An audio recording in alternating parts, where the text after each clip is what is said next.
Assalamualaikum warahmatullahi wabarakatuh. Perkenalkan, nama saya Novian Dwi Prasetyo. Perkenalkan, nama saya Muhammad Ibnu Mubarak. Saya Muhammad Miko Aldiansah. Dan saya Sivero Kadareska. Di sini kelompok kami akan membuat video wawancara tentang jurusan di SMKN Negeri 1 Trenggalek. Mari lihat selanjutnya.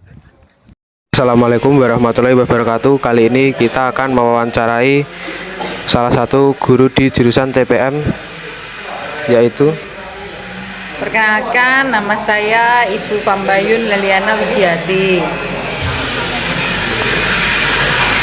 ngomong-ngomong apa sih TPM itu, Bu? Kepanjangannya, TPM itu teknik pemesinan. Oh, jadi gitu. Ya. Kalau untuk di TPM itu apa saja yang dipelajari? Yang dipelajari yang pertama kalau kelas 1 ya dasarnya dari teknik pemesinan, dasar teknik mesinnya, kemudian gambar tekniknya. Setelah itu kelas 11 mempelajari tentang yang apa itu teknik pemesinan sendiri, misalnya ada pemesinan bubut, pemesinan di mesin freeze, CNC, gerinda. Terus kelas 12-nya lanjutan dari kelas 11-nya tadi. Ada lagi yang mempelajari gambar manufaktur. Nah, itu nanti dilanjut sampai ke kelas 12-nya. Oh, jadi begitu. Kalau untuk di TPM ini kira-kira apa yang membuat anak-anak tertarik untuk daftar di sini? Apa ya, saya rasa mungkin ya ini, saya rasa TPM itu sendiri yang mempelajari tentang mesin-mesin untuk industri. Kemungkinan besar mungkin bagi yang tidak melanjutkan ke tempat kuliah, karena ini kaitannya dengan industri seperti CNC, seperti nge-freeze, gambar manufaktur, itu mereka bisa setelah lulus bekerja di industri, di pabrik-pabrik, misalnya di pabrik industri yang besar-besar itu kan ada untuk pekerjaan memakai CNC, memakai gambar teknik manufaktur, yang pastinya sekarang itu lagi itu di gambar teknik manufakturnya. Oh, jadi begitu. Kalau begitu, terima kasih ya, Bu. Assalamualaikum warahmatullahi wabarakatuh. Iya.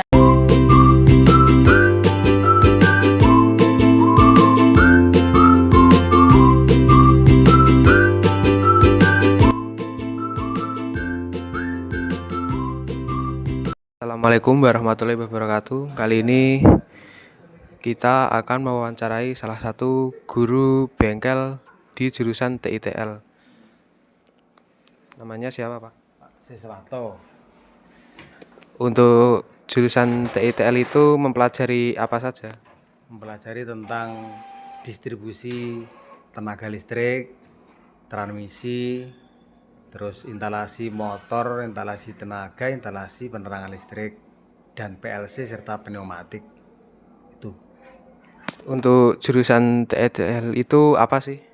Jurusan TITL jurusan ketenaga listrikan yang mempelajari tentang tenaga listrik dari sumber penyaluran dan penggunaan di industri.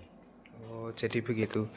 Kalau di jurusan ini mungkin apa yang membuat orang-orang tertarik untuk daftar di jurusan TITL ini? Yang tertarik biasanya karena jurusan listrik itu banyak digunakan di industri. Semua menggunakan listrik, ya kan? Industri rumah tangga, industri pabrik dan sebagainya itu menggunakan listrik semua. Makanya semuanya biasanya senang untuk mempelajari ketenaga listrikan. Oh, jadi begitu. Kalau begitu, sekian dulu wawancara dari saya. Wassalamualaikum warahmatullahi wabarakatuh. Assalamualaikum warahmatullahi wabarakatuh. Di sini saya bersama guru bengkel di jurusan DKV. Namanya siapa, Bu? Bunia. Oh, nggih. Di jurusan DKV itu apa sih? Jadi jurusan DKV itu adalah singkatan dari desain komunikasi visual. Dia kegiatannya itu belajar bagaimana menyampaikan pesan lewat visual. Kalau Oh gitu, kalau di jurusan DKV itu ngapain aja sih? Kalau di jurusan DKV seperti jurusan yang lain ya, 30%-nya teori, 70%-nya praktek. Jadi kegiatannya ya seputar itu. Oke, terima kasih. Untuk hal yang menarik untuk siswanya masuk di sini, kenapa? Eh, di jurusan DKV anak-anak bisa banyak belajar tentang visual ya, pembuatan desain dan sebagainya. Mereka bisa mengubah komunikasi yang biasanya mungkin hanya lewat kata-kata, tapi bisa melalui desain dan visual seperti itu. Oke, terima kasih Bu. Itu apa? Toiku kalau konsentrasinya teknik otomasi industri. Yang dipelajari ya tentang otomasi alat-alat yang ada di industri. Itu. Di jurusan TOI itu mempelajari apa saja, Pak? Di jurusan TOI mempelajari ada beberapa hal yang dipelajari, yaitu pertama sistem kontrol elektromekanik. Sistem kontrol elektronik itu adalah di kelas 2 nanti kalau sampean sudah naik di kelas 2. Terus yang kedua adalah sistem kontrol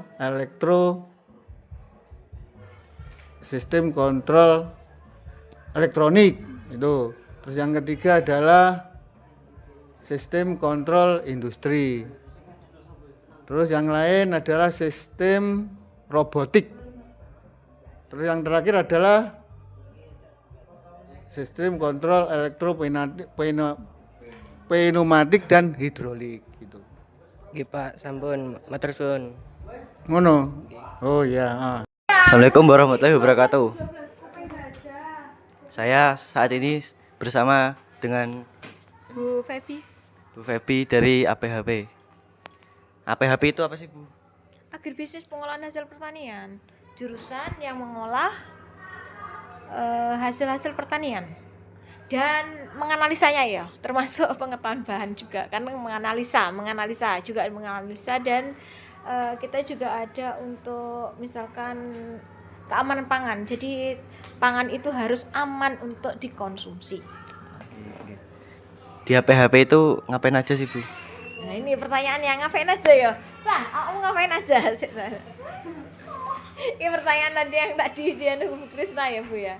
Ya, jadi kalau di APHP anak-anak melakukan praktikum sama seperti jurusan lain. Di APHP itu yang menarik apa sih, Bu? Apa yang menarik ya? Karena anak-anak itu memiliki minat di bidang pengolahan makanan itu saja. Tidak ada yang menarik menurut saya. APHP biasa-biasa begini saja. Gimana? Oke. Sekian dari wawancara saya. Assalamualaikum warahmatullahi wabarakatuh.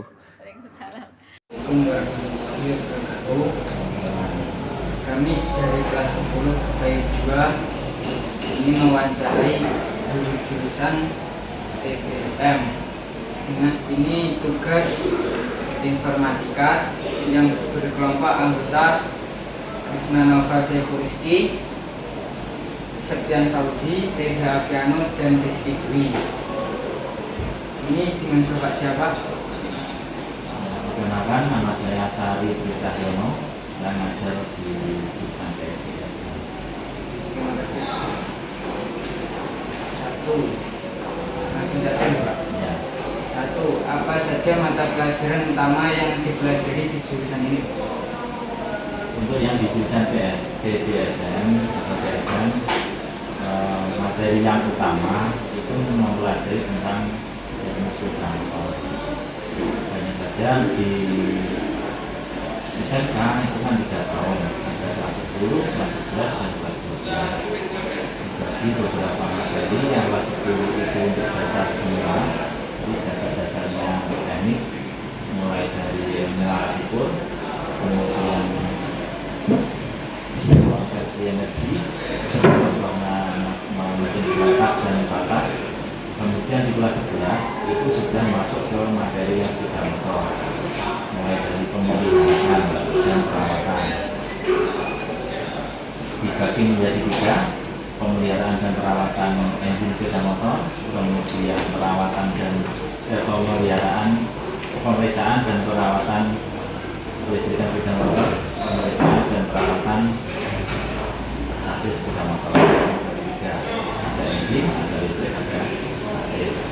Kemudian di kelas 12 itu ada pengembangan, di kelas 12 itu sampai tahap menganalisa atau problem solving. Jadi tidak hanya memeriksa atau merawat tapi sampai perbaikan. Jadi di kelas 12 itu semua ada perbaikan. Perbaikan mesin, perbaikan listrik, perbaikan sasis. Itu yang akan dipelajari di jurusan BPS. Apa jurusan ini lebih banyak praktek atau teori? Tergantung guru masing-masing. Ada yang lebih banyak prakteknya, ada yang 50-50, jadi 50% teori, 50% praktek. Tapi kebanyakan karena ini ilmu teknik, jadi porsi untuk praktek harus lebih banyak. Minimal ya 60-40% lah. 60-nya praktek, 40-nya teori. Terima kasih Pak atas penjelasannya. Mohon maaf kata-kata salah kata atau ucapan. Assalamualaikum warahmatullahi wabarakatuh. Assalamualaikum warahmatullahi wabarakatuh. Di sini kita di jurusan TKR. Saya mau bertanya-tanya dengan Bapak siapa? Oke Pak, di sini saya akan menanyakan tentang mata pelajaran utama yang dipelajari di jurusan TKR. Ya, mata pelajaran utama itu ada 3 ya. Jadi yang pertama engine atau mesin, perbaikan dan pemeliharaan mesin atau engine. Itu mempelajari tentang komponen utama mesin atau engine. Yang kedua adalah pemeliharaan dan perbaikan sistem kasis atau rangka di bagian kendaraan itu ada namanya rangka atau kasis itu yang pelajari. Yang ketiga adalah perbaikan dan pemeliharaan sistem elektrikal atau kelistrikan. Ini adalah komponen utama juga pada kendaraan. Jadi ada 3 itu yang utama pada materi yang utama pada jurusan TKR. Dan yang tambahannya biasanya ada bodi ya, perbaikan dan perawatan bodi kendaraan. Kalau boleh tahu nih ya Pak, di TKR ini lebih banyak teori atau praktek? Kalau di TKR itu hampir 60% praktek ya, di program keahlian TKR, terutama di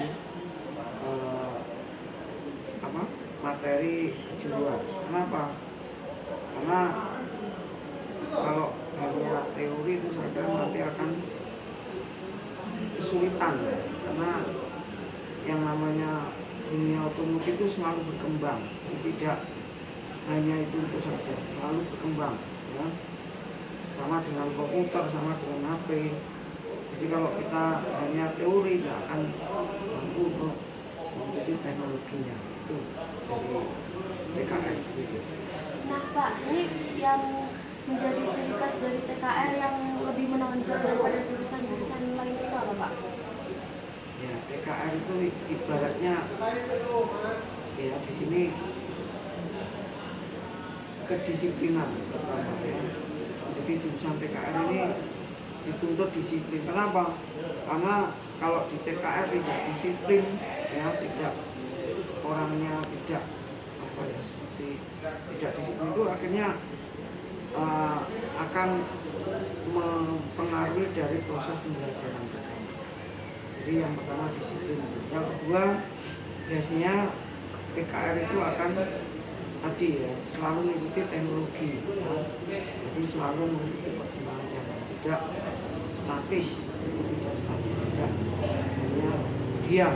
Jadi harus bisa inovasi atau mengikuti dari perkembangan teknologi. Itu ciri khasnya. Oke Pak, saya di sini mau minta inovasi buat murid-murid SMKN Negeri 1 Trenggalek, terutamanya untuk murid-murid TKN. Ya, jadi inovasi yang sudah dikembangkan di sini contohnya ya, kita sudah mengembangkan teknologi yang namanya sistem injeksi, itu sistem injeksi ya. Ini yang dikembangkan. Dan sebentar lagi kita sudah mengikuti dari teknologi mobil listrik. Ini kalau kita tidak berinovasi, tidak berkembang, kita akan ketinggalan. Itu salah satu teknologi yang harus diikuti di otomotif seperti itu ya. Jadi selalu mengikuti perkembangan teknologi. Oke guys, jadi ini seputar TKN. Sekian, terima kasih.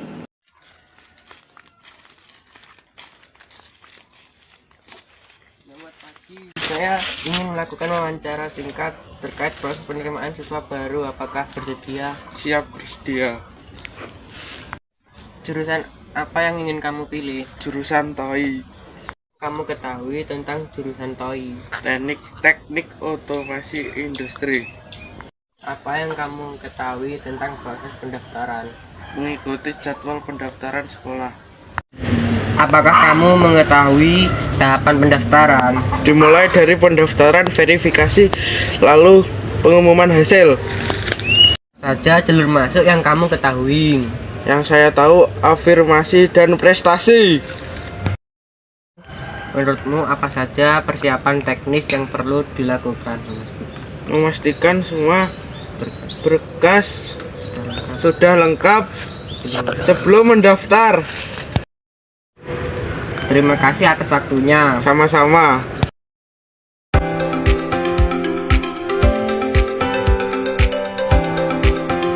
Selamat datang. Buka situs resmi spmb.jatimprof.go.id dan pilihlah menu pengambilan PIN. Pilih jenis kelulusan kamu. Apakah lulusan Jawa Timur tahun ini, tahun sebelumnya, atau lulusan luar provinsi? Bagi lulusan 2026, 86